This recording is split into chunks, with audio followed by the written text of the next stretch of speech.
Greetings, gaming gurus, joystick jedis, and keyboard warriors alike.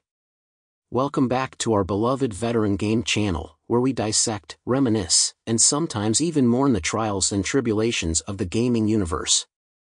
Today, we're donning our forensic gloves for a postmortem analysis of a game that, let's face it, stumbled right out of the gate: LawBreakers.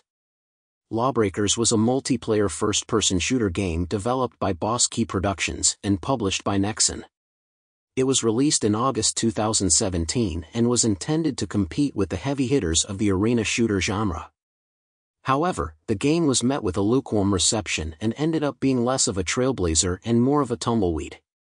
By April 2018, the servers were quiet, and LawBreakers was officially declared a commercial failure. So, let's break down the LawBreakers saga and see why it fell rather than flew. LawBreakers was the brainchild of Cliff Bleszinski, the designer behind the legendary Gears of War series. It was his first project since leaving Epic Games, and it promised a fresh, gravity-defying take on the competitive shooter genre. The game's central hook was its use of varied gravity mechanics that allowed players to zip around the maps like superheroes on a caffeine rush, a unique selling point that distinguished it from other games in the genre. From a purely mechanical standpoint, LawBreakers delivered on its promises. It was polished, it was smooth, and it was different. The problem, however, was that LawBreakers found itself up against some fierce competition. In particular, it was taking on Blizzard's Overwatch, a juggernaut in the arena shooter genre, boasting a massive player base, incredible character diversity, and, importantly, a friendly, welcoming style. The competition was as tough as an old boot, and LawBreakers struggled to carve out its niche. When it came to marketing, LawBreakers seemed to be facing an identity crisis. Despite its unique gameplay mechanics, it was often compared to Overwatch, and not always favorably. While Overwatch had its colorful, appealing characters and a vibrant universe that players could invest in, LawBreakers had a grittier tone and a generic sci-fi aesthetic that failed to stand out from the crowd. It was like turning up to a costume party wearing the same outfit as someone else, but they're also wearing a flashing neon hat. It's tough to outshine that kind of competition. Another important aspect was the game's business model. LawBreakers was launched as a premium title, with players having to purchase the game up front.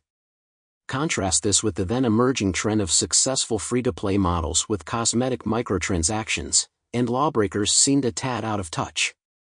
The paywall only served to limit the influx of new players, resulting in low player counts and longer matchmaking times, which further contributed to player frustration. Finally, the game had a struggle in maintaining its player base post-launch. Despite the initial interest, the game's player count dropped significantly after release. It's one thing to attract players, but it's an entirely different challenge to keep them. LawBreakers struggled with this retention.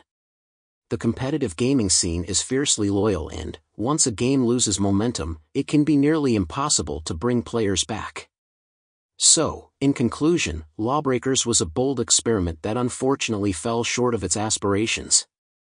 Its unique gameplay mechanics and high-flying combat weren't enough to distinguish it in a crowded market, its marketing failed to effectively communicate what made it special, and its business model and lack of player retention ultimately led to its downfall. But let's remember, folks, failures are often the stepping stones to success. Each misstep in the gaming industry teaches us valuable lessons and contributes to the evolution of better, more immersive experiences. So, as we sign off from this postmortem, let's raise our joysticks to LawBreakers and all the games that dare to be different. Even if they don't always hit their mark, they help make the gaming world the diverse and exciting place it is today. Stay tuned to Veteran Game for more insights, overviews, and reviews from the wild world of gaming. Keep those thumbs nimble, and as always, keep on gaming.